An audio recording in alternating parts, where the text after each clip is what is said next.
La de hoy es una entrevista algo diferente a las últimas que he hecho en el podcast, porque hacía tiempo que no tratábamos temas de negocios y mi invitado y yo nos liamos a hablar de Silicon Valley, de la vida de quienes creamos contenido y de algunas de nuestras aventuras y desventuras emprendiendo. Claro que también hablamos de cómo tomar mejores decisiones, del papel que los medios de comunicación juegan en nuestras vidas y de cómo la calidad de nuestra dieta informativa determina la calidad de nuestro pensamiento. Y es que hoy me acompaña Carlos Molina, que en los últimos años ha convertido Multiversial, su newsletter sobre la actualidad de los negocios tecnológicos, en todo un fenómeno que leen más de 40.000 suscriptores. Desde Multiversial, además, ha creado conferencias, cursos de casos de negocio y tomas de decisiones, y otra newsletter, Zona Mixta, sobre los negocios en el mundo del deporte. Y por si todo esto fuera poco, más o menos por las fechas en las que se emita este capítulo, publicará un libro, Las 5 mentiras de Silicon Valley. Ah, y no te lo he dicho. Todo esto lo hace en los ratos libres que le deja el trabajo y su, imagino que como la mía, muy paciente familia.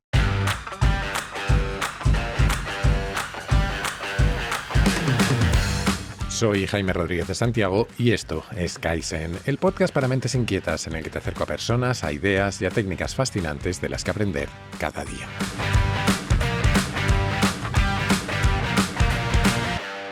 Carlos, bienvenido a Kaizen, ¿cómo estás? Muy bien, muchas gracias. Un poquito tomado de la voz, así que ya por anticipado pido disculpas, pero encantadísimo de que me hayas invitado. Bueno, ya te decía que tengo una inteligencia artificial que lo limpia todo, o sea que no te preocupes. Perfecto. Es un placer tenerte por aquí. Hoy grabamos en el Instituto Tramontana, donde habitualmente grabamos, lo que es un poco distinto porque a veces lo hacemos con público. Hoy, por que cuadrar nuestras agendas en general, mi agenda cada vez es más complicada, la tuya es difícil, lo vamos a hacer en un ambiente más íntimo, pero así te puedo hacer preguntas más difíciles. Perfecto. Oye, bromas aparte, tenía muchas ganas de hablar contigo porque llevo tiempo siguiendo tu trabajo en Multiversial, claro, y creo que podemos tener una conversación muy interesante sobre muchos temas diferentes, además. Pero quería empezar por conocerte a ti un poco más, empezando además porque eres teleco, como yo. Sí. ¿Qué te llevó a elegir esa carrera? Pues mira, yo soy realmente el cuarto de 4 hermanos, mi padre es el noveno de 11 y sí, yo tengo hijos de primos que son más mayores que yo, o sea, este tipo de situaciones, y tengo un primo que me saca muchísimos años y cuando yo tenía 10, él era teleco y me enseñaba cosas chulísimas de que estaba montando, empezaba. La primera vez que yo había visto un portátil con ordenadores y similares, me contaba el Simo de aquel entonces. Y a mí esa fue, con 10 años, te estoy hablando, yo soy del 80, pues en el 90, 91, lo que me contaba me fascinaba. Entonces, ahí ya me entró en vena. Cuando me tocó elegir a mí, era el momento de transición entre teleco e informática, que ya empezaba, porque informática antes no era ingeniería, se hizo ingeniería. Y ahí yo tiré todavía por teleco. Además, teleco en aquellos entonces era como la gran promesa, ¿no? De no te faltará trabajo si haces teleco. Aunque luego en 2004 pues ya nos encontramos que no era tan como en el 98, ¿no? Y yo siempre ahí lo tuve bastante claro que quería teleco. O sea, pero tampoco no había una vocación de trabajar de teleco, sino más fascinación por la tecnología o... Claro, porque, bueno, es que con 18 o con 10. No entiendes lo que es la carrera. Claro, no entiendes qué es trabajar de teleco. Tú solo ves el resultado, la tecnología y dices, y te llama eso. Entonces dices, bueno, pues es como, supongo que el que le llama el cine, luego no sabe lo que es trabajar en el cine hasta que entra, ¿no? Y la llamada viene por el producto final. Pues un poco la tecnología era eso para mí, me llamaba. ¿Y después de la carrera qué? Porque si no me equivoco, fuiste también emprendedor. Claro, así resumen súper rápido. Yo fui ingeniero después de la carrera 3 o 4 años solo. Más que yo, ya te digo. Entré en I+D en Telefónica y entonces estuve y vi ahí que yo no tenía el nivel de ingeniero que tenía alrededor. Además, allí sí que, bueno, en aquel entonces sí que había que programar y los telecos no somos los mejores programando porque no nos han enseñado para eso. Pensamos más en sistemas. Entonces yo me acerqué a lo que era la bola de el negocio, ¿no? Y ahí empecé a aprender un poco más qué era esa submundo que los ingenieros a veces denostan un poco y vi que había un rol que me gustaba mucho, que era el de Product Manager y empecé a aprender cuando en 2010 pues apenas se hablaban de product managers, eran todo project managers, pero el product manager no desde la concepción de, vale, ¿cuál es la necesidad del usuario primero o del cliente? ¿Qué es lo que me hace a mí? ¿Qué activos tengo? ¿Qué cosas tengo para ser diferente, para construir algo que solvente esa necesidad, ¿no? Y cómo me posiciono diferente al mercado. Y esa visión dije, pues esto es lo que a mí me gusta, porque quiero construir cosas que la gente consuma.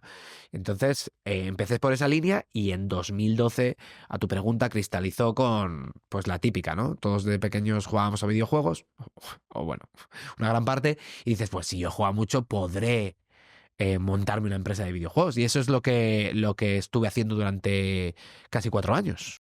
Yo suelo decir que llegué demasiado pronto porque mi sueño de pequeño era ser jugador profesional de videojuegos, pero aquello no existía y ahora tenemos todos los esports y demás. Claro.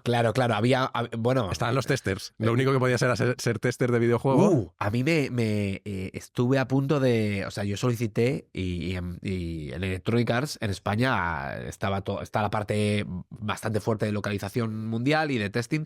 Y no me presenté a esa entrevista de trabajo, pero el currículum lo eché, me llamaron y luego no me presenté cuando estaba haciendo el primer año después de la carrera. Sí.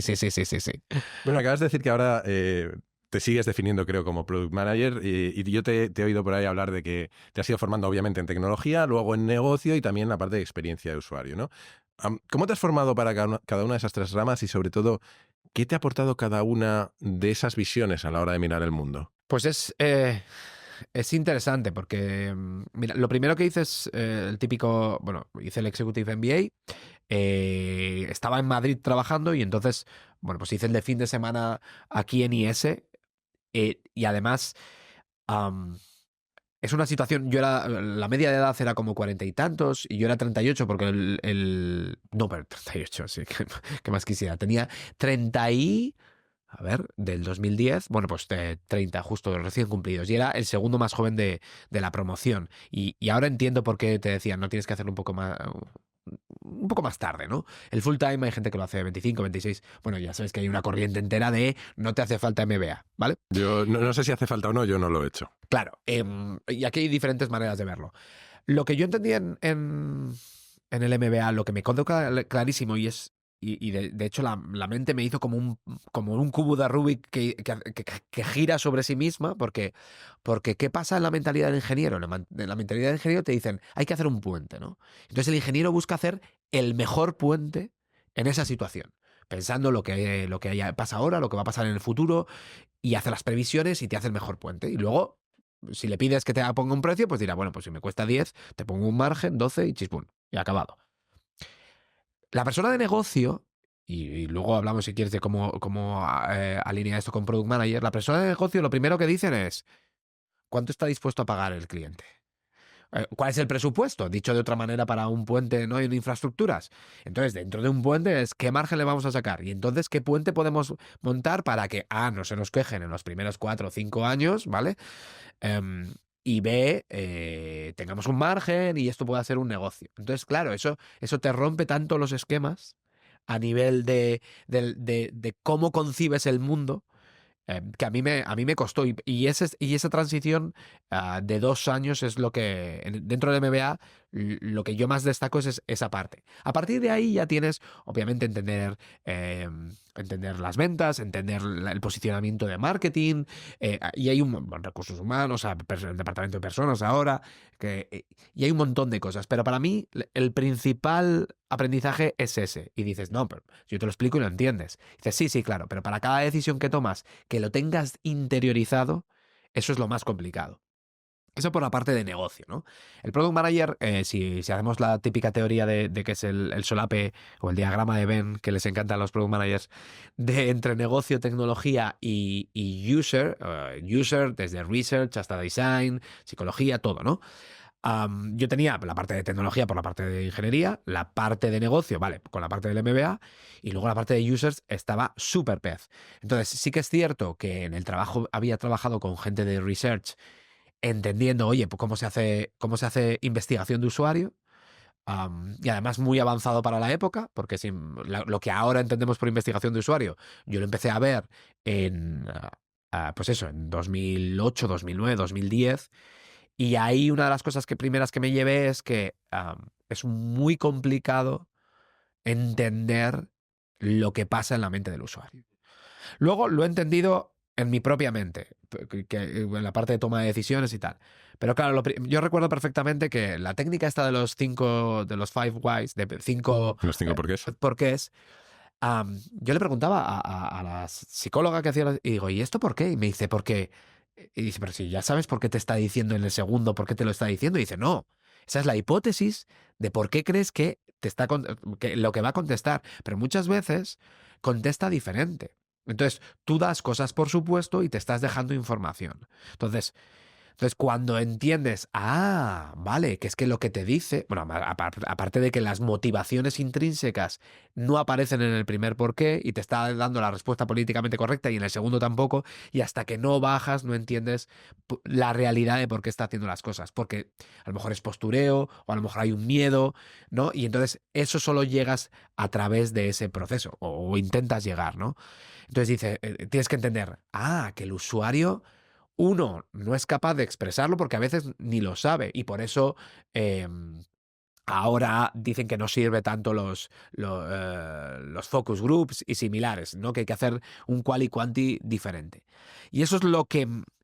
y entonces, ¿qué hice yo para formarme? Que es tu pregunta original. Pues ahí mucha parte de diseño,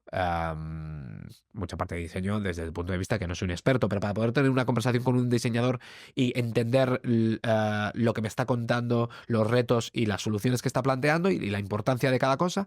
Y luego por la parte de, digamos, más de psicología, también entender las motivaciones o cómo se comportan las personas para esa parte de diseño, que luego eso me abriría la puerta para la parte de toma de decisiones. Me han venido dos ideas a la cabeza según hablabas. Una es una historia apócrifa que posiblemente que es falsa seguro, de que en la antigua Roma los constructores de puentes lo que les hacían era ponerles debajo del puente y poner a pasar mucha gente por encima para asegurarse que lo habían construido bien. Esto creo que lo dice Taleb, ¿no? En Skin in the Game y es, o sea, como metáfora es muy potente de la responsabilidad. El de negocio que no se pase de hacer negocio. Claro, yo voy a quitar los andamios y cuando quite los andamios del puente, tú vas a estar debajo. Y a ver si se sostiene. Y claro, bueno, y como tienes puentes romanos que han durado hasta ahora, la gente lo entiende perfectamente. Lo otro que me venía a la cabeza cuando hablabas un poco de la psicología del consumidor o del usuario, ¿no? Es esa famosa frase... no recuerdo, creo que es de Theodore Levitt. La de la gente no quiere una broca de 1/4 pulgada, la gente lo que quiere es el agujero de la pared. Que luego Seth Godin empieza a darle la vuelta y dice, la gente no quiere el agujero de la pared, la gente quiere la estantería que va a ir en el agujero de la pared. Bueno, la gente lo que quiere son los libros que va a poner en la estantería. Bueno, la gente lo que quiere es lo bien que se van a sentir cuando sus amigos vean los libros que ponen. Exacto. Y eso es un poco esa regla de los 5 porqués que tú decías, ¿no? Exacto. Ese es un ejemplo espectacular de la regla para entender qué hay detrás de cada decisión. Ahora eres, yo creo que un excelente ejemplo de eso que los americanos llaman solopreneurs. O los emprendedores que montan negocios individuales, lo traduciría yo, más o menos. Hay quien dice que el futuro está lleno de estas empresas de one man company, ¿no? De una sola persona. Y quería que habláramos un poco de tus aprendizajes por el camino. Si no me equivoco, a día de hoy creo que Multiversian tiene más de 40.000 suscriptores o por ahí andáis, ¿no? Y se ha convertido, desde luego, en una de las newsletters más importantes de España. Para preparar esta charla estuve escuchando una entrevista que te hicieron, creo que hace un par de años, más o menos, la gente haciendo cosas, donde estabas feliz porque habías alcanzado los 8.000. Entonces, ¿cómo ha sido tu camino? Jope, pues fíjate, yo empiezo a preparar lo que sería Multiversial en 2019, finales, pero realmente empiezo a escribir públicamente como en enero, prepandemia de 2020. Y ahí he tomado decisiones muy diferentes. La primera es, ¿por qué me lanzo a Multiversial? Fíjate, yo cuando preguntaba a la gente me decían, pero si está todo explicado, si ¿cómo vas a competir a explicar los negocios digitales? Yo decía, mira, esto podría ser pues como un hijo entre la expansión y Sataka, ¿no? O sea, y ahí hay un hueco que nadie está explicando el negocio. Hay gente que explica el producto o la tecnología, perfecto. Hay gente que explica los negocios tradicionales, pero no explica el negocio digital. esta explicación que ahora te estoy dando así, que se entiende bien, esta ha sido construida después. Es una narrativa post. Los puntos se unen mirando hacia atrás, Exacto. que decía Steve Jobs, ¿no? Sí, o te construyes la narrativa falsa para que quede más chulo, que también son las dos cosas. Pero sí que es cierto que yo siempre cuento la anécdota que bajaba al parque con otros padres, con los niños, que jugaran, y con los vecinos en la típica urbanización, y yo les contaba historias de la tecnología, y ellos no eran de tecnología, ni de negocio, ¿no? Y les interesaba. Y digo, pues aquí hay algo, ¿no? Porque si soy capaz de explicarlo, digo, no sé si van a venir gente de tecnología, no sé si va a venir gente de negocio, esta era mi gran hipótesis inicial. Al final han venido los dos, incluso gente que les interesa, pero que no es de ese corte profesional. Entonces, eso era un poco el inicio. Voy a ver si puedo explicar los negocios digitales en castellano para que se entiendan mejor.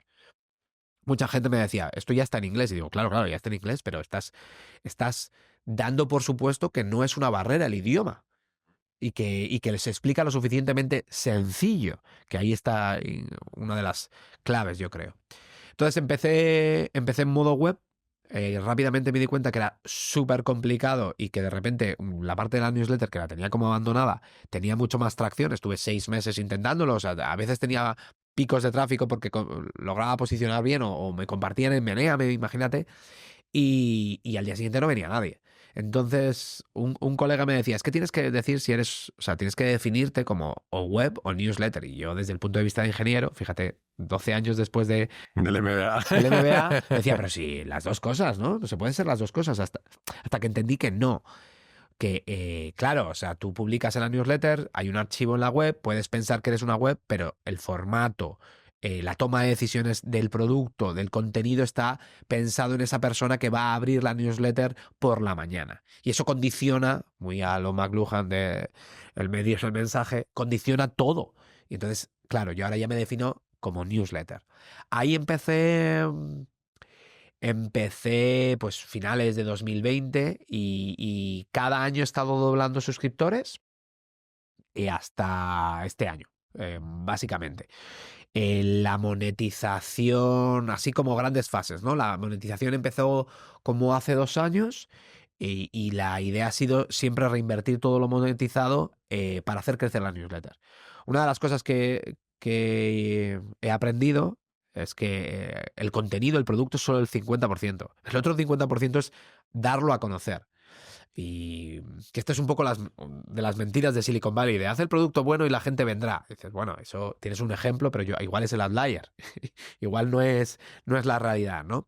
Entonces, por eso, siempre como ha sido mi plan B, he podido redireccionar todos los ingresos a buscar canales de adquisición. Una vez que empiezas la monetización, yo me establecí un framework que lo utilizo mucho y que a veces lo explico para priorizar o para decidir qué hago, oye, esto me va a ayudar con darme a conocer, con la parte de darme a conocer, ¿no? Esto me va a ayudar con el engagement, que la adherencia en castellano, ¿no? Que la gente está más enganchado con la newsletter, o esto me va a ayudar a monetizar. Y te pongo un ejemplo claro, me dicen, joder, ¿por qué no haces podcast? Entonces yo digo, bueno, podcast lo he probado desde el punto Eso te iba a decir, hiciste algún experimento, ¿no? Me ha parecido ver por ahí. Hice podcast porque hacía vídeos a lo Ángel Martín, ¿vale? Y esto lo subía a YouTube, a LinkedIn y a Twitter, así muy casual, y aprovechando, pues sacaba el audio y montaba el podcast. Claro, el podcast per se, yo pensaba, bueno, lo estaba pensando más en YouTube y en los otros canales, a ver si me ayudaban a adquirir. El podcast per se no me va a ayudar a adquirir nuevos usuarios, nuevos lectores, porque no es un sitio donde el descubrimiento sea fácil. En el engagement, vale, pero si ya los tengo, o sea, no me ayuda en el engagement de la newsletter, que es donde tengo la monetización. Abrir un nuevo producto para monetizar es más complicado, entonces el podcast de ahí nunca me encajó.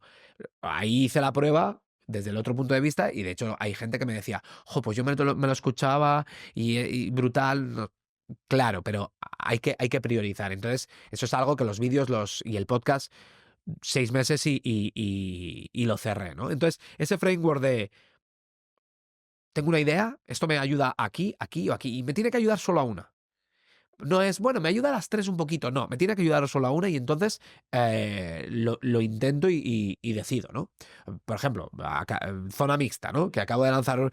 Zona mixta ahora lo estoy haciendo para llegar a otro nicho y ayudar a el descubrimiento. No lo estoy pensando en la monetización. Más allá de que luego pueda ser un vehículo paralelo. Entonces, eso es una de las cosas que he aprendido y ejecuto así como solopreneur. Otra de las cosas de como solopreneur es que tienes que... O sea, una cosa es que esté yo solo, One Man Army, pero luego te puedes ayudar de gente puntualmente. Yo he tenido gente puntualmente ayudándome en la adquisición. Bueno, la edición todas las noches, tengo que decir que me la repasa. Esto lo tengo, o sea, hay que decirlo porque es la realidad de la vida porque uno desde el otro lado a lo mejor dice, ¡oh, Multiversial, qué guay! Pues ahora estaba cruzando entre las dos 50.000 lectores. Sí, bueno, pero todas las noches mi mujer me repasa la newsletter para fallos, para que se entienda, porque 4 ojos ven más que 2. No voy a decir el nombre, pero me consta que otra newsletter muy, muy, muy, muy leída, escrita por alguien que ha pasado por este podcast, y ya cada cual que una puntos, también la revisa su mujer. Pero no lo ha dicho públicamente. No lo sé si lo ha dicho públicamente. Yo sé que lo conozco, pero no sé si lo ha dicho públicamente. No, y esto es una... O sea, aquí hay dos cosas. Uno es para contar la realidad de cómo son las cosas, que no... para que... Desmitificar, y el que está escuchando del otro lado, el que estás escuchando, pues que sepas cómo hay que pues remangarse y trabajar, ¿no? Y la realidad de la vida. Y la segunda, pues por dar crédito a Silvia, que es mi mujer, que lleva años corrigiéndome y en este caso sufriéndome. Así que... Me preguntabas tú antes de la entrevista qué tal compagino yo, sobre todo ahora que tengo trabajo nuevo y demás, y una respuesta que suelo dar a eso es que tengo la suerte de tener una mujer que es tremendamente generosa y paciente conmigo, porque en toda esta economía de los creadores y demás que tanto se cuenta, yo creo que no sé si se mitifica mucho, es que no se cuenta muchas veces lo que hay detrás.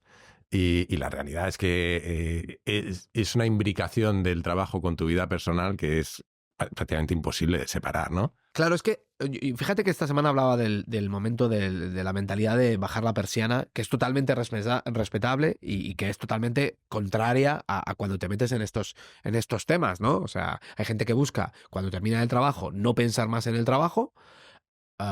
Y claro, cuando te metes en líos de estos es que estás pensando en el trabajo, en la ducha, cuando te metes... O sea, mi mujer me dice a veces, ¿podemos dejar de hablar un poco de Multiversial ya? Claro, y yo he tenido que trabajar esa parte de delimitar en tu tiempo, y eso que tenía una teoría, yo soy mucho de teorías, sobre los tipos de tiempo, ¿no? O sea, tú tienes cuando te vas a vivir con tu pareja, es porque hay un tiempo especial de, oye, he quedado, voy al cine, salimos de fiesta, lo que sea, y ese es tiempo especial. Cuando te vas a vivir es que el tiempo que no es especial, el normal, también lo compartes. Quieres compartirlo. Luego tienes que ver cuál es tu tiempo personal, porque hay gente que necesita ese momento, si eres más extrovertido, menos introvertido, o si no lo necesitas. Entonces hay que gestionar los tiempos. En este caso tendría que hacer una actualización y ver, oye, el tiempo dedicado a tus proyectos también tiene que estar acotado y delimitado, que es una de las cosas que yo he hecho peor. O sea que, sin duda, la parte de personal eres un equipo, para tus proyectos, para los proyectos de tu pareja, para los proyectos de tu familia si tienes hijos, y tienes que balancear y tenerlo en cuenta, que no es fácil. Totalmente. Oye, mencionabas antes las mentiras de Silicon Valley y de alguna forma lo que tú has hecho es el camino inverso al paradigma tradicional de Silicon Valley, de levantar pasta, contratar mucha gente y crecer exponencialmente, ¿no? ¿Qué aprendizajes te has llevado? Bueno, yo lo he hecho lo contrario porque me la pegué. O sea, porque al inicio, pues yo creía en el sistema, o digamos que el credo de Silicon Valley lo tenía a fuego, y entonces lo intenté con la startup que te comentaba, 89 bits en 2012, esta interacción entre videojuegos y televisión en tiempo real, era un Fantasy Manager y tal. Entonces, ¿por qué ahora lo hago diferente? Porque lo que me di cuenta entonces es que, oye, para levantar pasta se tienen que dar varias cosas a la vez. Entonces, una es que tienes que haber hecho un éxito antes, es decir, que tienes que demostrar que eres capaz de hacer eso, porque el inversor tiene menos riesgos si sabe que lo has hecho antes. Dos, tiene que ser un mercado súper grande que pueda dar rédito, ¿no? al inversor, es decir, el inversor primero lo que decide, esto creo que decía Caviedes, ¿no? Primero decide en qué industria quiere entrar, que son como las carreras de caballos, y luego una vez que decide la industria, luego intenta apostar al máximo número de caballos posibles dentro de esa carrera. Entonces, vale, si tú no estás en la industria o digamos que ese inversor no decide invertir en la industria en la que tú has elegido, pues va a ser imposible que invierta. Lo siguiente, además, que esto igual nos choca, pero lo que tienes que demostrar es que tienes una cajita negra en la que tú metes 1 euro y salen 2.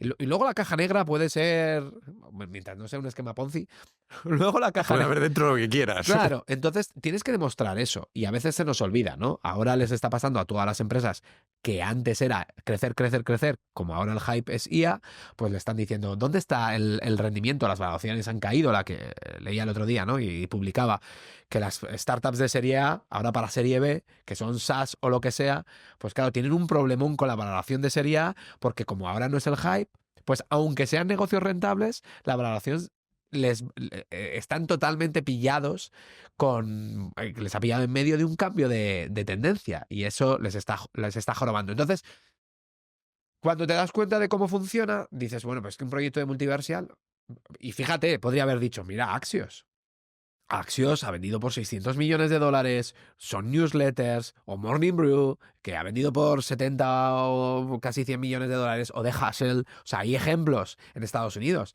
Pero ¿qué pasa si no levantas financiación o similares? Que a lo mejor un negocio que podía haber sido un negocio bien, se muere. Entonces dices, ¿te estás montando tu negocio para vivir bien? Pues seguramente sea la mejor definición.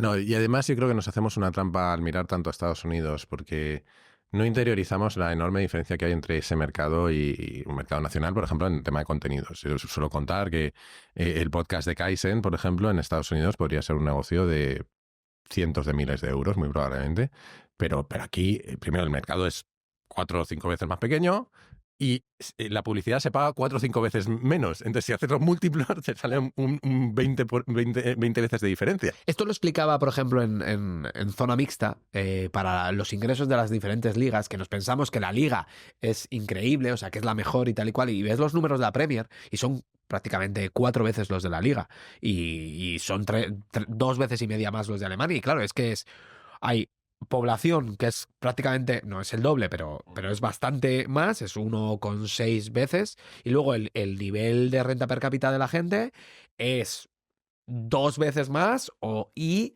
estoy hablando sin cambio de libra, pero bueno. Y entonces, lo que están dispuestos a pagar las marcas por los patrocinios y similares, y entonces esto te desbalancea porque ellos están compitiendo en la Champions compiten. Y como está el fair play financiero en el que tú no puedes invertir más de lo que ingresas, no de lo que te pone el inversor, que eso ya se solucionó antes. Entonces, claro, si tú ingresas muchísimo por la Premier, puedes captar talento para intentar ganar. Por eso los clubes españoles, si te fijas, ya, o sea, se acabó el momento fichar a Zidane, Se acabó el momento de que el Betis fichara a superestrella, a Finidi. Claro, y entonces ahora leía el otro día que la estrategia del Madrid es fichar jóvenes talentos emergentes que luego para hacer...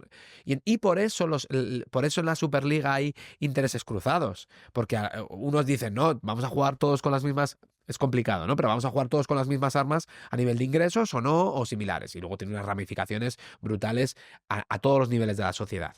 Entonces, con las startups, volviendo, pasa lo mismo. Tú no puedes pensar que tu posicionamiento, teniendo la misma idea, va a levantar la misma pasta que en Estados Unidos, porque no tienes la misma formación, no porque sea peor, sino porque el inversor se asegura, no tienes los mismos contactos, entonces nos hacemos trampas, claramente. Claro, de hecho, no sé si son esas concretamente, pero me contabas que cuando se publique la entrevista estará a punto de salir tu libro, que se va a llamar Las 5 mentiras de Silicon Valley. ¿Cuáles son esas mentiras? Mira, hay varias que son ahora te las canto te las canto las 5, pero hay algunas que son más conocidas y otras. Y yo lo que quiero aquí es desmitificar, con el libro, desmitificar ese camino. ¿Es peor camino? No, pero tienes que saber en el juego que te estás metiendo.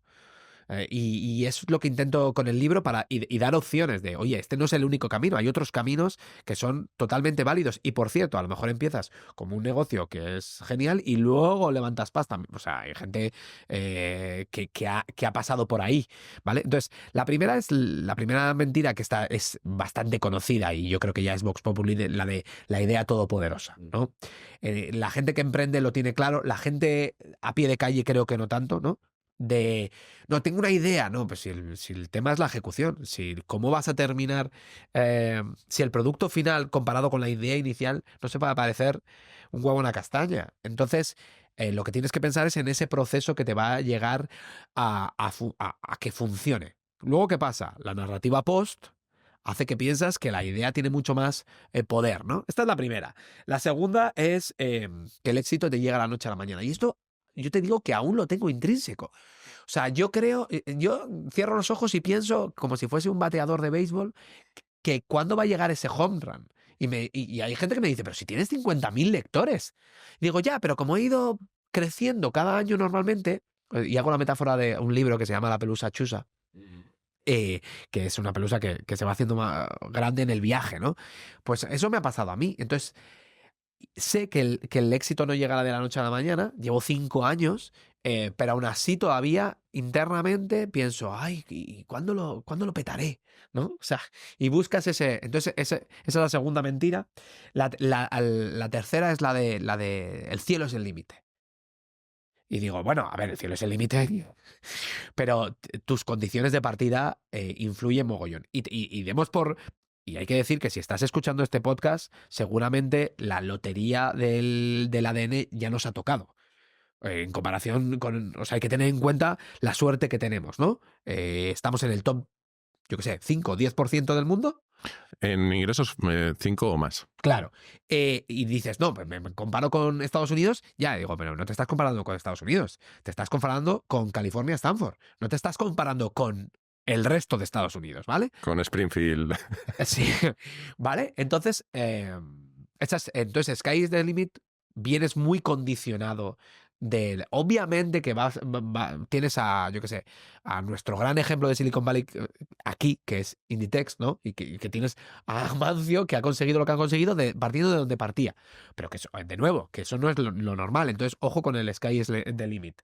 La cuarta, haz un buen producto y la gente vendrá.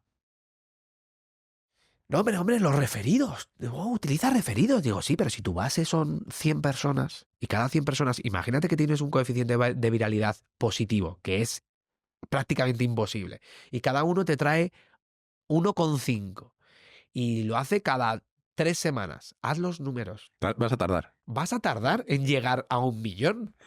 Vas a tardar un poco. Entonces, ojo pensar que todo el mundo, y ahí doy ejemplos y doy, o sea, de todas las mentiras te doy los ejemplos y cómo solventar los ejemplos basado en cómo lo he hecho yo en Multiversal y similares, y en Multiversal que analizo al resto de negocios. Y la quinta es que no necesitas ser rentable, que oye, que levantas pasta y que tiras para adelante.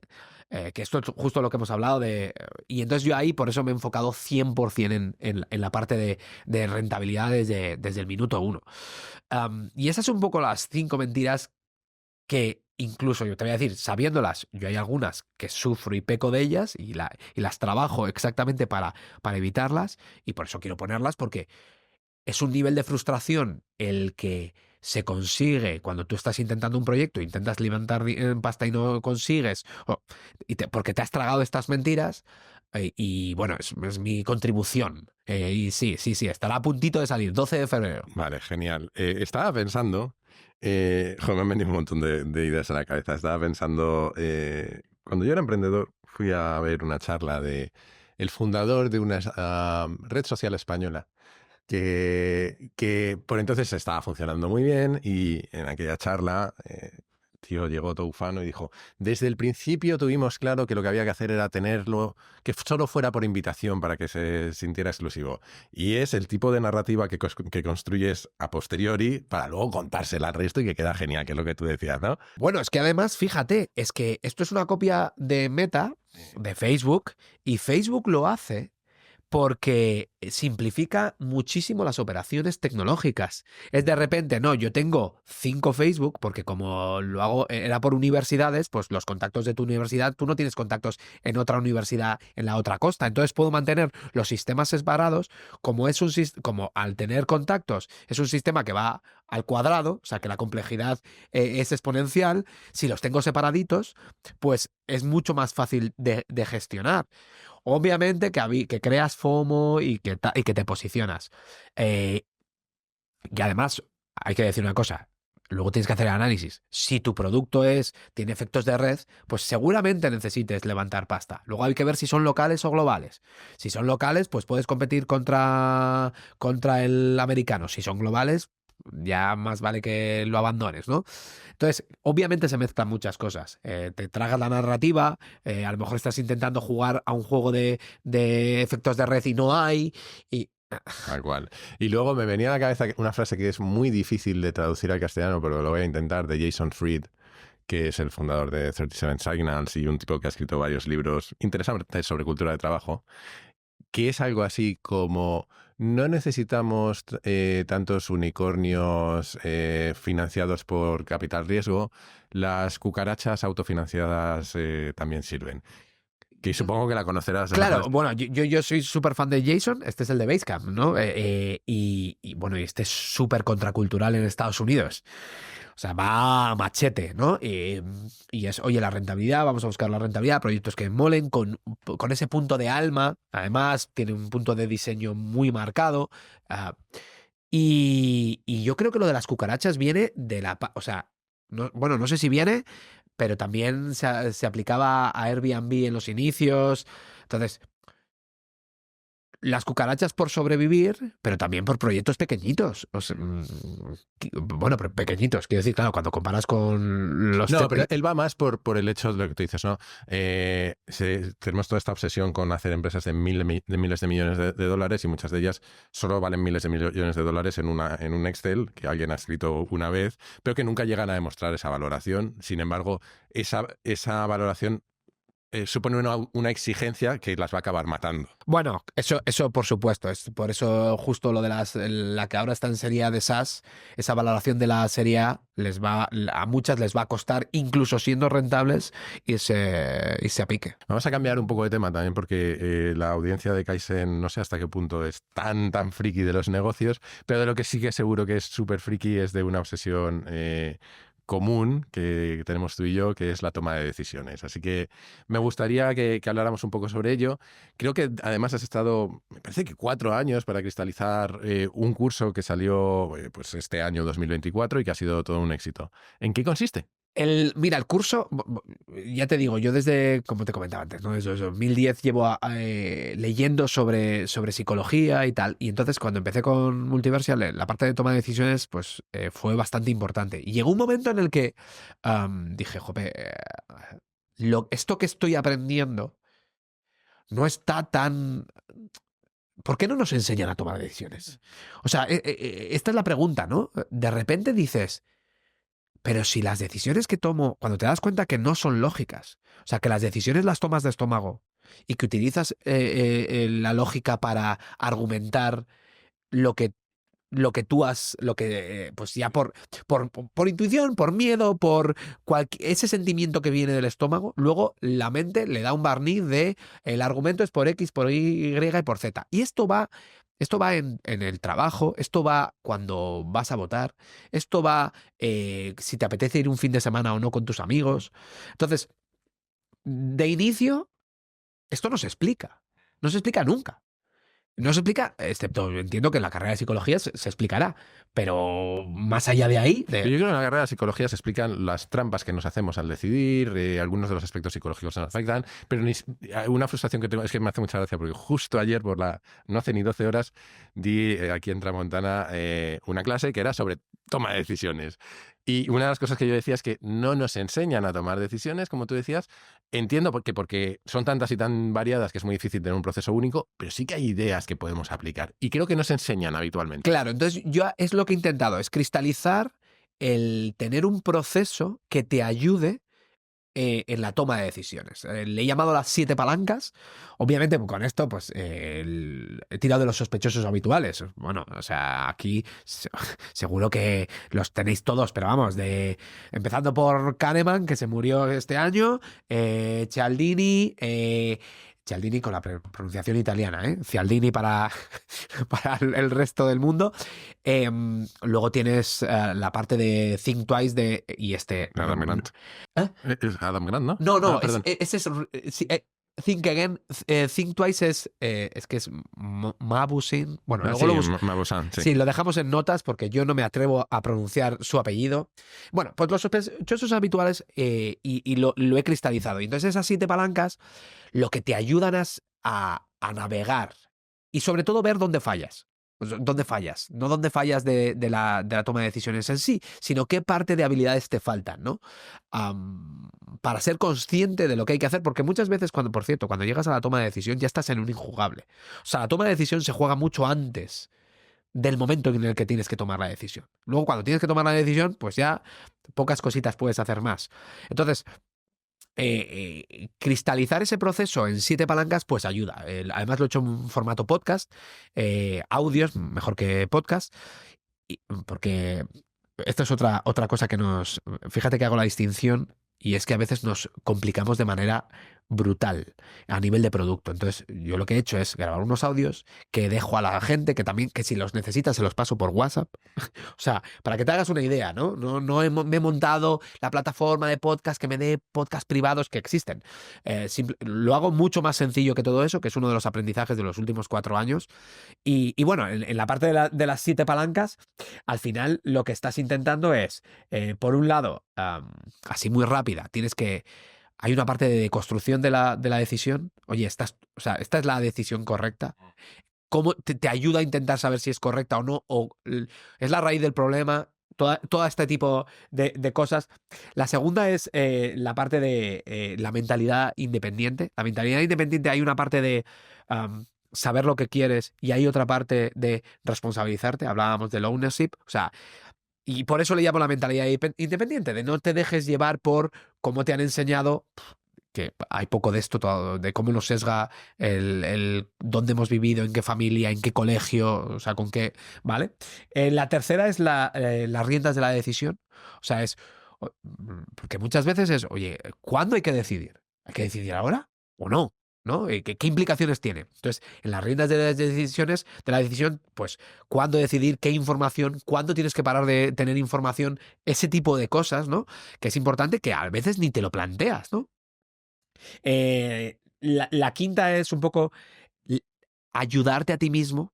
Oye, ya sé que tengo que hacer esto. Pues a nivel de hábitos, ¿no? ¿Qué puedo hacer yo para ayudarme? Es la búsqueda del viento a favor que le llamo yo. O cómo... ¿Ayudarte en qué sentido? ¿Cómo enfocas tú eso? Si tú sabes que tienes unas situaciones en las que eres débil, vamos a ver, que tú a ti mismo te llamas débil porque caes, tienes que evitar esas situaciones anticipándote.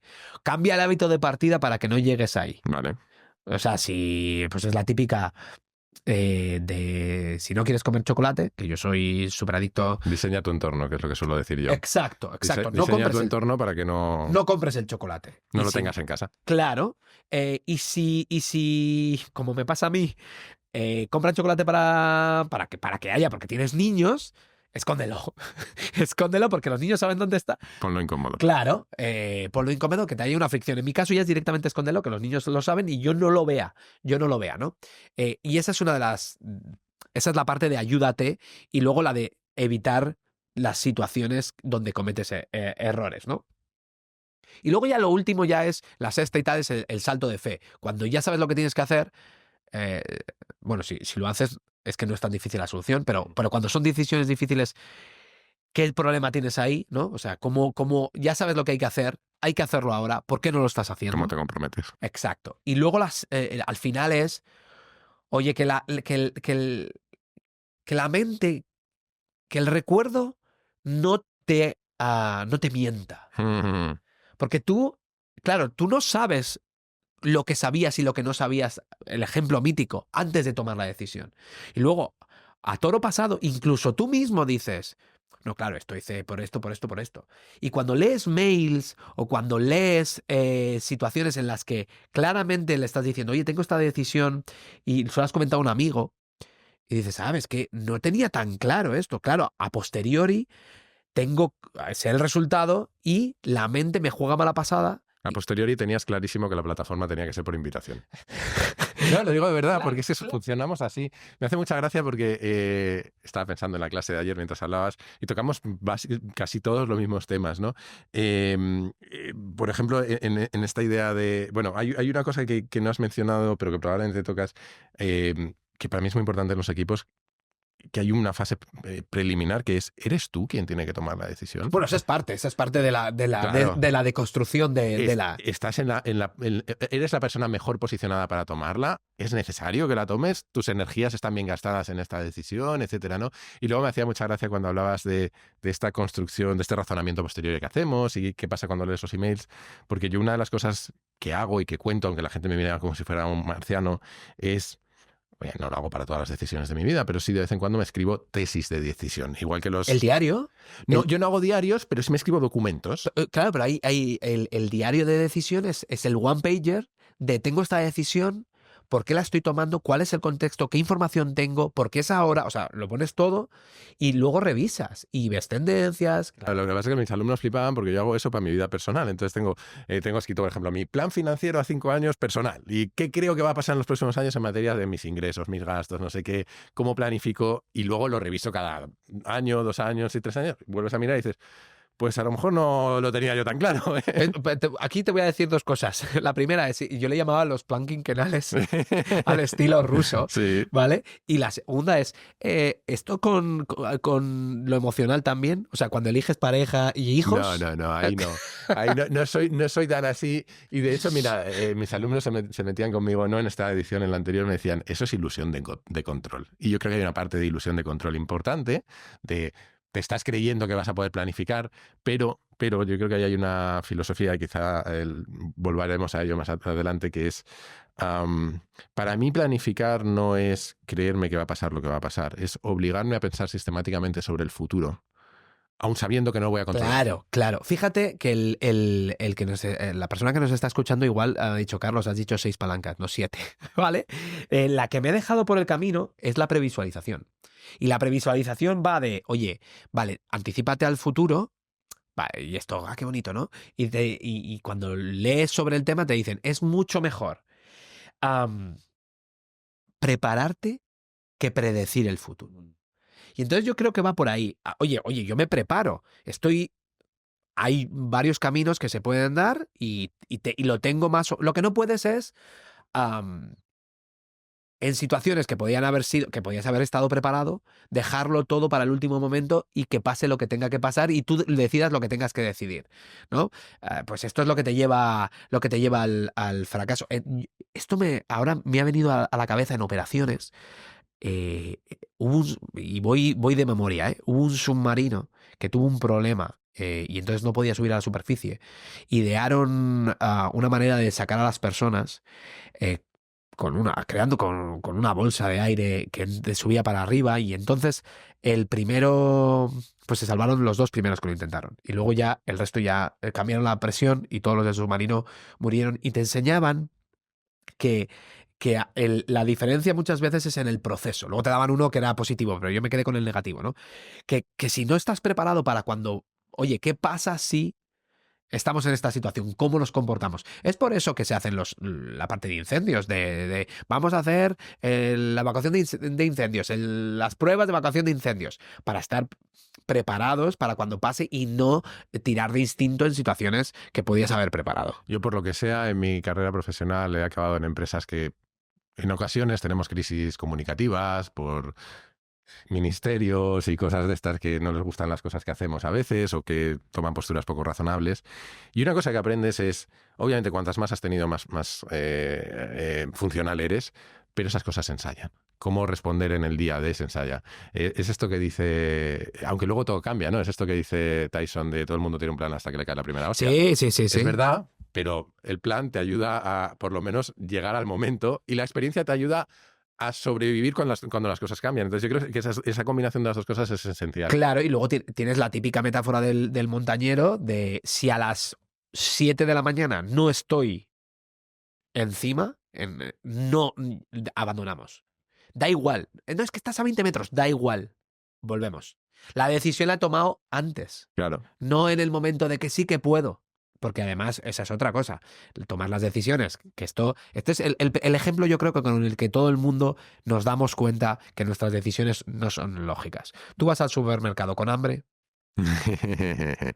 y vas sin hambre y lo que compras es totalmente diferente. El otro día en clase dije... Es que construí mal la frase, porque dije, ¿conocéis el acrónimo de Alcohólicos Anónimos? Se salió uno corriendo.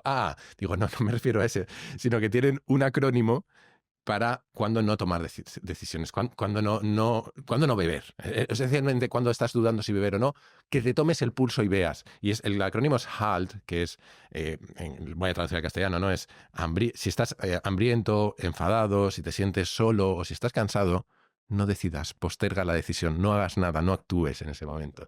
Y eso yo creo que es un buen hackeo porque luego hay mucha gente que tiene, podríamos mencionar todos los sesgos de Kahneman, todas las fuentes de la estupidez de Adam Robinson, todo lo que queramos. Pero ya solo con eso resuelves el 80% de las situaciones. Pero yo te diría, aplícalo en casa. O sea, es que esa es con tus amigos, esa contestación que estás cabreado y tal, ese mail, oye, deja el mail en la nevera y al día siguiente por la mañana le das un vistazo, ¿no? Todo está en el refranero, lo de consultar las cosas con la almohada, al final la sabiduría popular está ahí. Claro, entonces, pero lo importante es saber que las decisiones que tomamos son de estómago, que somos animales en ese sentido y que luego le damos ese barniz de lógica para creernos más inteligentes. Oye, hay un tema más en el que creo que coincidimos, al menos en el interés que nos despierta, que son los medios de comunicación. Y es curioso porque, sin pretenderlo, mi propia carrera ha estado súper ligada a ellos y a cómo la tecnología los ha ido transformando. Mi fallida experiencia emprendedora, te contaba antes, fue con una plataforma de periodismo ciudadano. Mi trabajo en BlaBlaCar, en FreeNow y ahora en Airbnb, tiene una derivada muy relacionada con la comunicación y con la prensa. Y además he acabado montando un podcast. De hecho, yo creo que cualquiera diría que yo soy un periodista frustrado o por lo menos que estoy haciendo intrusismo laboral. Pero bueno, ¿cómo ves tú el panorama de los medios de comunicación? Porque tú tienes una posición, yo creo que también bastante privilegiada de esta nueva ola que está volviendo a disrumpir los medios de comunicación. Sí, bueno, la parte de intrusismo yo creo que yo me considero más un comunicador, o sea, yo te explico más que un periodista, ¿vale? O sea, para mí periodista es el que investiga, el que analiza. Pero quedan de esos. En países sí. Estaba siendo provocador.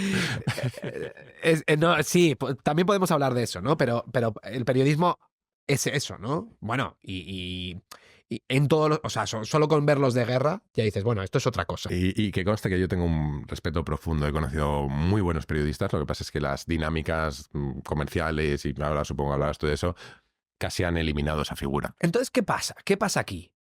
Principalmente lo que tenemos es que hay un cambio de modelo de negocio en los últimos 25 años. Ese cambio de modelo de negocio del impreso al digital y de que es el usuario que paga a que es todo publi, hace que la dinámica, como tú decías, o la prioridad del periódico cambie.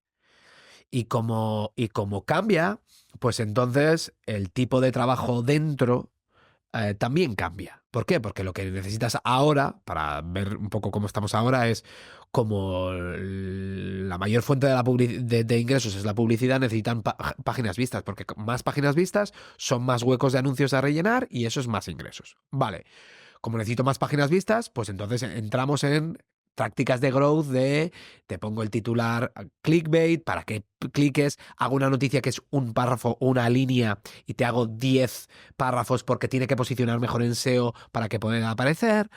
Y entonces, listas por todos lados. Listas por todos lados porque es lo que funciona desde de toda la vida. Tenía un colega que quería montar una de solo listas. Un medio, ¿no? Entonces, ¿esto qué pasa? Que la prioridad de que el usuario, de que el usuario sea el centro, claramente ha desaparecido. Y esto yo lo resumo con la palabra tú antes leías el periódico y te sentías y estabas informado hasta el día siguiente. Y no te preocupabas. Ahora lo que se necesita es que el usuario, el lector, tenga ese FOMO, ¿no? Ese miedo por estar perdiéndose algo y está todo el rato entrando para ver qué es lo último. Claro, yo le he dado la vuelta. Yo hago la contraposición de los 7 poderes de Hamilton Helmer, ¿no?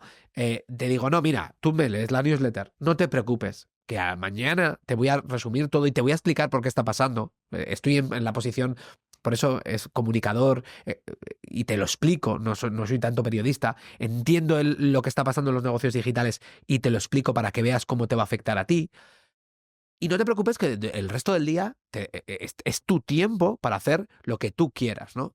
Entonces, el medio de comunicación tiene esa dinámica que es perversa. Además, los ingresos de los medios de comunicación han caído con respecto a cuando era impreso. Pero para mí no es el reto principal.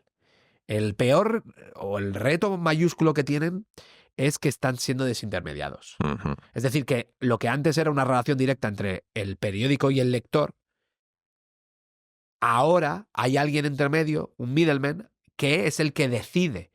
Y es que antes el cuello de botella era la distribución en kioscos, ahora la distribución no es el problema, y entonces por eso aparece gente como nosotros, Claro. vertical, nicho, pequeños, y entonces el descubrimiento es el problema. ¿Y quién es el cuello de botella? Pues el que te recomienda. Entonces el que te recomienda puede decir que leas una cosa, puedes decir que leas otra. Imagínate Google Discover como ejemplo, ¿no? Mm. Y como consecuencia de eso, y como consecuencia del cambio del trabajo del periodista, el valor de la marca del medio de comunicación está disminuyendo. Por un lado, porque está desintermediado, porque ahora tú en Discover lees la noticia y no sabes si estás entrando a un lado o a otro. Y por otro, porque la noticia está replicada 27 veces en todos los sitios. Y como encima es un párrafo que lo han extendido 10 para que posicione bien, pues no sientes esa interacción directa con la marca. Por eso yo también le doy la vuelta y me presento como solo yo, soy Carlos Molina, esto es multiversial, esto es un ángulo muy personal, es para darle la vuelta, no, yo no te hago perder el tiempo, he buscado siempre una newsletter porque es esa comunicación directa y fruto de eso se crea la marca alrededor. Y esa confianza de los usuarios. Alguien que habla bastante de un poco esa dinámica, casi esa espiral destructiva en la que están los medios es Ben Thompson, que posiblemente conoces la newsletter de Stratechery, es que es un super crack y habla mucho de esta idea, ¿no? Y decías tú que unas cosas son consecuencias de las otras. Yo creo que es incluso peor porque creo que existe una espiral y que todo se está realimentando. Hablábamos de, bueno, es que claro, como ya no quedan periodistas de estos, claro, no quedan periodistas de estos porque cada vez hay menos ingresos. Cada vez hay menos ingresos porque no quedan periodistas de estos. No, hay unos bucles de realimentación súper perversos ahí que además creo que nos están salpicando en otros órdenes de la vida. Porque yo estaba pensando en la política y cómo la política se ha ido transformando. No es que nunca haya sido un terreno celestial, probablemente, pero cómo se ha ido pervirtiendo a medida que los ciclos de noticias han cambiado. Y hemos pasado de hacer política, no te voy a decir necesariamente buena, pero más sosegada, a política pegada al siguiente tuit. Ojo que en 5 años puedes también echar de menos este momento. No, siempre. Claro. Porque es lo malo que tiene que las cosas vayan a peor. pero es así y yo creo que, desgraciadamente, y tendremos que reinventar cómo funciona, la desaparición de los medios de comunicación tradicionales que tenían sus propios problemas en su influencia política ha desintegrado el sistema político que conocíamos. Jope, vale. Y déjame que te ponga una cosa más. Sí. Hay un punto que no hemos hablado y es que de la misma manera que se entiende perfectamente que si comes verduras y legumbres, tu cuerpo, digamos que es más sano, a nivel del consumo de la dieta informativa es lo mismo. De nuevo, en momento pelusas chusas, yo cuando he hecho la vista atrás, después de estos 4 años y pico, analizando, claro, yo soy el mismo, sí, soy el mismo Carlos, y yo siempre pienso que tengo potencial. Pero este trabajo es lo que me ha hecho llegar, porque cuando ahora hago razonamientos y veo razonamientos de hace 4 años, digo, Pero ¿cómo no era capaz? Bueno, no eras capaz porque no habías hecho todo este trabajo. Entonces no somos conscientes de la importancia de la calidad del contenido que consumimos. Entonces, como hemos dicho, qué bien, contenido gratis. El contenido gratis, cuando era impreso, teníamos claro que una cosa era el euro que pagabas por el periódico y el que te daban a pie de metro. ¿Vale? Entonces, eso estaba claro. Ahora, que es todo gratis, no tenemos claro que haya esa diferencia de calidad, que ese es un reto, y los segundos no tenemos claro el daño que nos hace a nosotros. Tengo conocidos cercanos que les he recomendado darse de alta en medios de comunicación, no voy a poner aquí en este caso, imagínate internacionales, para que vean la diferencia con lo que hay. Y entonces dicen, jope, y dices, es que hay diferencia. Y claro, ¿cómo entiendes la realidad? Cuando consumes contenido de calidad, nos hace ser más... Bueno, uno, eres más consciente de lo que pasa y por qué pasa. Dos, tomas mejores decisiones, tengas proceso o no. Ya si tienes proceso, la leche. Tres, eres más responsable de lo que estás tomando. Entonces, claro, fíjate cómo el cambio de modelo en el digital nos hace que el contenido sea peor, el contenido que es peor, nosotros pues nos aborregamos con peor. El contenido además necesita ser la teoría dice que al ser más extremo vende más y hay más visualizaciones, con lo cual tanto política como medios de comunicación buscan tener más repercusión y para tener más repercusión con esos extremismos necesitas además que haya menos conocimiento, porque si eres más crítico, pues puedes diferenciar el grano de la paja. O sea que imagínate hacia dónde vamos y además en un entorno político en el que normalmente los votantes son más moldeables cuanto menos conocimiento tienen. Teoría, ¿no? Estamos llegando a un punto un poco apocalíptico, así que voy a tratar de No, pero que estoy completamente de acuerdo. Claro, pero por eso fíjate, y te lo hilo con la misión. Yo, si me dices, y esto de nuevo, narrativa post, no te creas que... Una de las cosas que intentaba es, en castellano, aportar mi pequeño granito de arena explicando el contexto en el que yo creo que puedo explicarlo un poquito mejor que la media para que todo el mundo esté al día de lo que pasa, por qué pasa y que podamos tomar decisiones y ser más conscientes de lo que pasa a nuestro alrededor. Mira, yo no tengo misión con Kaizen como tal, porque siempre lo he dicho, es un proyecto absolutamente egoísta que nació para satisfacer mi propia curiosidad y que simplemente ha funcionado, y eso hace que yo me sienta obligado a seguir alimentando mi curiosidad, cosa que funciona muy bien. Pero una cosa de la que también he contado alguna vez que me he dado cuenta es que en la medida en la que Kaizen ha funcionado es porque hay un nicho de gente mucho más grande del que nos pensamos que está harta de que le hablen como si fuera idiota, que le gusta enfrentarse a contenidos intelectualmente retadores, que obviamente todos intentamos hacerlos lo más sencillos posible, pero que te reten intelectualmente. Y estamos tan acostumbrados a una dieta tan fast food, sí, que hay mucha gente que echa en falta eso. Bueno, es que además te voy a decir que que el contenido se explique de manera sencilla no está... que puede ser retador y sencillo a la vez. De hecho, lo más difícil es explicar las cosas sencillas.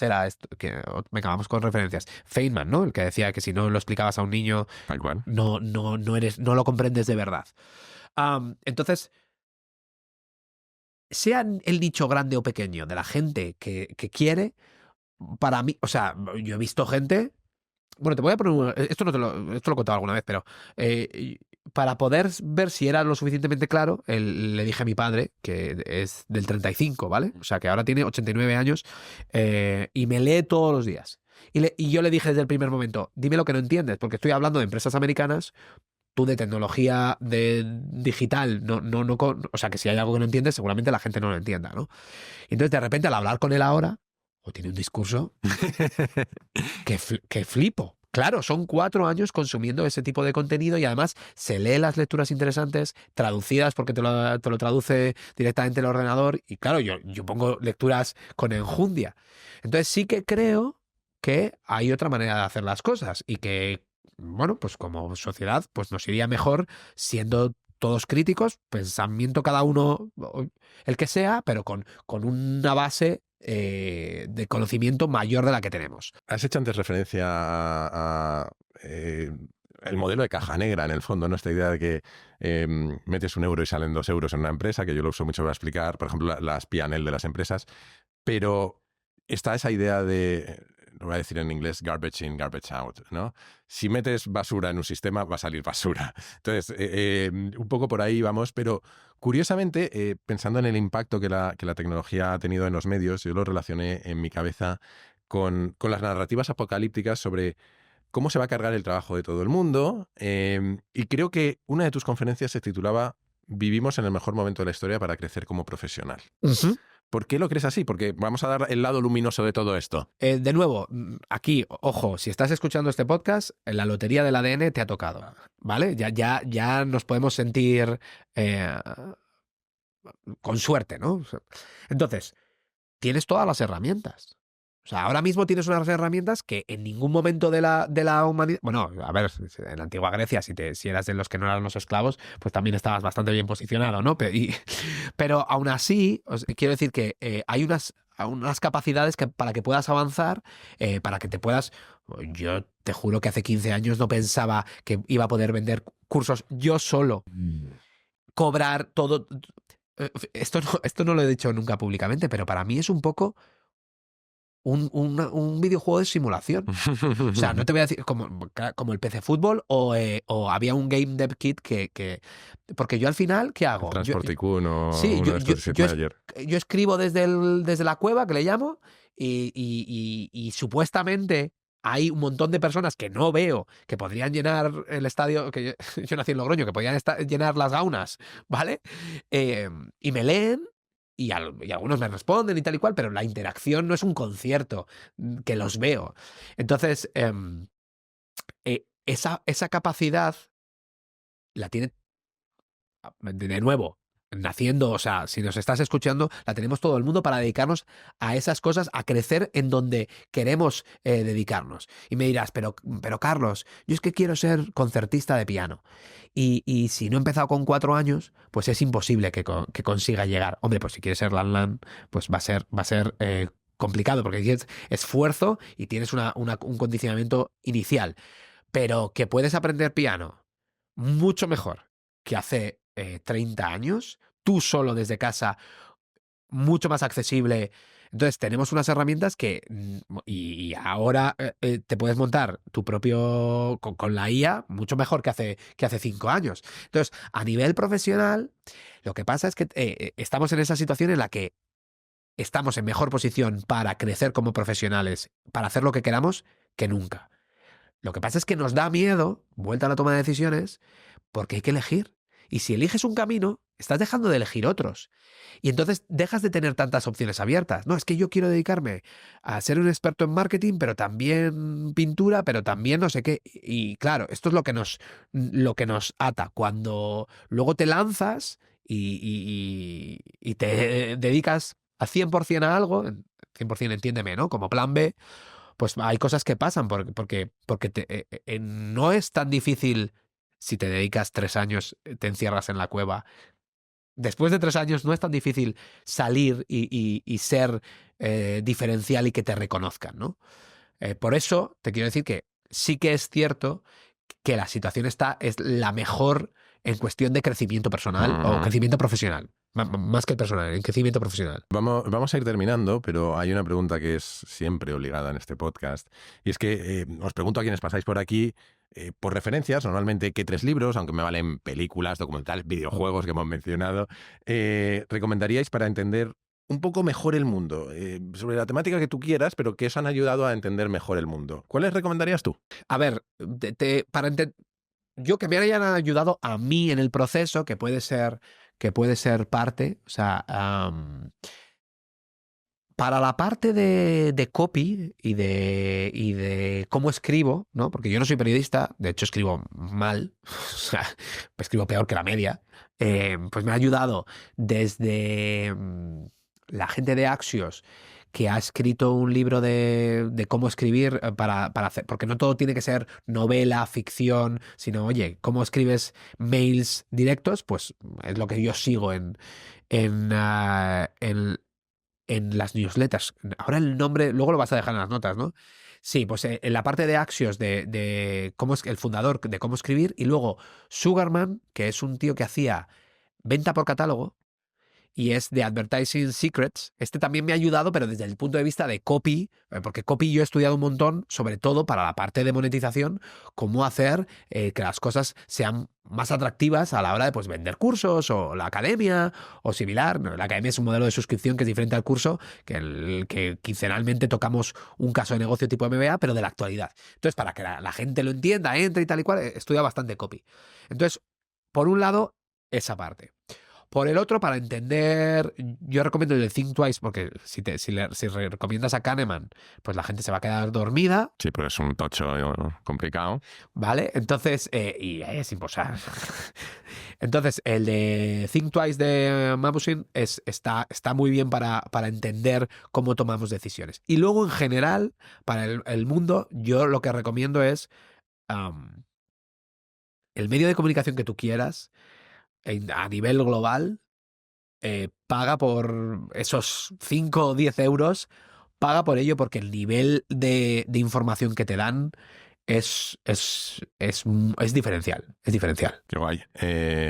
Oye, antes de despedirnos, recordemos a todo el mundo, aunque yo creo que muchos lo sabrán, dónde podemos seguirte, aprender más de ti, leer las newsletters, etcétera. Mira, pues la canónica es multiversial.es. Me dirás, ¿es por multiverso? No, es por... Esto nació antes de Meta y esto es como controversial. Son como dos lados de dos argumentos. Multiversial era tener muchos puntos de vista. Entonces, multiversial.es para la newsletter, que esta se envía todos los días de lunes a viernes a la 1 de la mañana, para que da igual a la hora que te levantes, ahí la tienes, que para poder desayunar.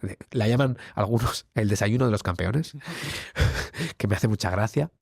Y luego acabo de lanzar otra que es zonamixta.es, que es negocios y deporte. O sea, ese análisis de qué sucede en el deporte o cómo diseñas las competiciones y cómo impactan el negocio, porque ahora mismo está en una transición brutal. Obviamente en LinkedIn, yo realmente no he tenido nunca éxito en Twitter, YouTube y similares.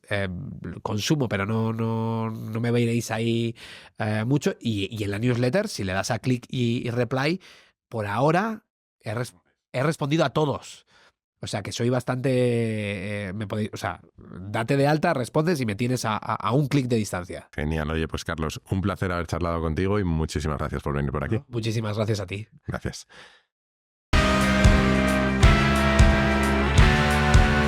Y hasta aquí el capítulo de esta semana. Kaizen y yo volveremos la que viene, pero como siempre te animo a suscribirte y recomendar el podcast allá donde lo escuches o veas, pero especialmente a tus amigos, que creo que es la mejor forma de que siga creciendo.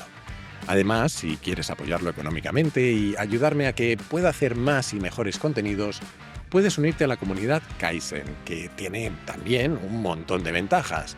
Tendrás acceso a un foro en el que encontrarás a otros curiosos compulsivos, recomendaciones de cientos de libros y películas, tendrás acceso a contenidos exclusivos como los guiones del podcast y a un feed privado para escucharlo sin publicidad y antes que nadie. También podrás reservar sesiones de mentoría conmigo, participar en los encuentros virtuales que hacemos cada mes y tener acceso prioritario a las grabaciones en directo. Vamos, que aunque pienso que el principal valor de verdad es ayudar a que el podcast siga adelante, he intentado que tengas muchos motivos para unirte. Si quieres hacerlo, solo tienes que entrar en mi web, jaimerodriguezdesantiago.com, y hacer clic en el banner rojo. Y desde esa misma web o desde mi Twitter, @jaime_rds, puedes hacerme llegar tus comentarios, tus sugerencias, lo que tú quieras. Siempre contesto, aunque a veces tardo un poco y a veces mucho y a veces muchísimo, pero acabo contestando. Y recuerda que si quieres participar en el podcast, puedes hacerlo enviando tus notas de audio por WhatsApp al siguiente número, 683-172-622, con el prefijo 34 si lo mandas desde fuera de España. Y esto es todo por hoy. Muchísimas gracias por estar ahí y hasta la semana que viene.